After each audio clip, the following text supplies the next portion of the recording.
தன்னைத்தானே நிதானித்தறிபவன் நியாயம் தீர்க்கப்படான். சுய பரிசோதனையின் மேன்மை. ஒரு ஊரில் தேவ மனிதர் ஒருவர் வாழ்ந்து வந்தார்.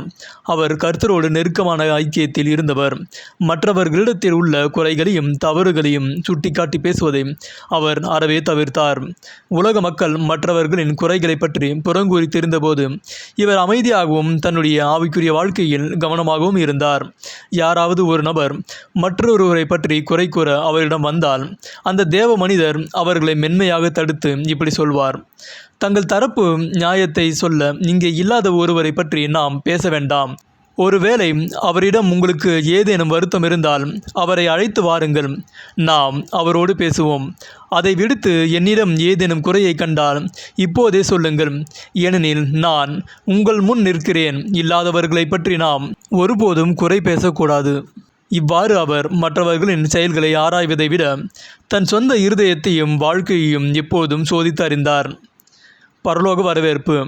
பல ஆண்டுகள் உண்மையுள்ள ஊழியத்திற்கு பிறகு அந்த மனிதர் முதிர் வயதில் கர்த்தருக்குள் நித்திரையடைந்தார். அவர் பரலோக ராஜ்யத்தில் உள்ள வெண் சிங்காசனத்திற்கு முன்பாக ஒரு நீண்ட வரிசையில் நின்றார்.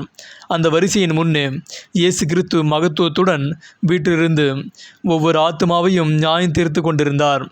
அங்கே ஒரு பெரிய திரை இருந்தது. அதில் ஒவ்வொருவரும் செய்த நன்மைகளும் தீமைகளும் அனைவருக்கும் முன்பாக காண்பிக்கப்பட்டது. பலரும் தங்கள் இரகசிய தவறுகள் வெளிப்படுவதைக் கண்டு நடுங்கினார்கள். இறுதியாக அந்த தேவ மனிதருடைய முறை வந்தது. அவர் இயேசுவின் முன் நின்றார். அவருடைய வாழ்க்கையை திரையில் காட்ட தயாரான போது அவர் மற்றவர்களை பற்றி புறங்கூறியதோ, யாரையும் நிந்தித்ததோ அல்லது மற்றவர்களுக்கு தீர்ப்பு வழங்கியதோ திரையில் எங்கும் காணப்படவில்லை. இயேசு அவரை பார்த்து மிகுந்த அன்போடு சொன்னார்: நீ பூமியில் வாழ்ந்தபோதே உன்னை நீயே நியாயம் தீர்த்து மற்றவர்களை குற்றப்படுத்தாமல் இருந்தாய். அதனால் இங்கே உனக்கு நியாய தீர்ப்பு ஏதும் இல்லை. உண்மையுள்ள நல்ல ஊழியக்காரனே, உன்னுடைய ஆண்டவருடைய சந்தோஷத்திற்குள் பிரவேசித்து நித்திய இளைப்பாறுதலை அடைந்து கொள்.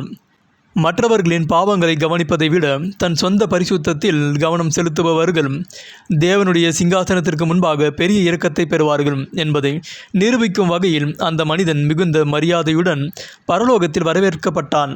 வேத ஆதார வசனம். பிறரை பார்க்கிலும் நம்மையே நாம் சோதித்து பார்ப்பதன் முக்கியத்துவத்தை வேதம் இவ்வாறு கூறுகிறது.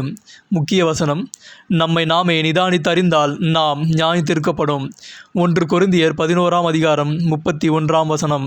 ஆமென்.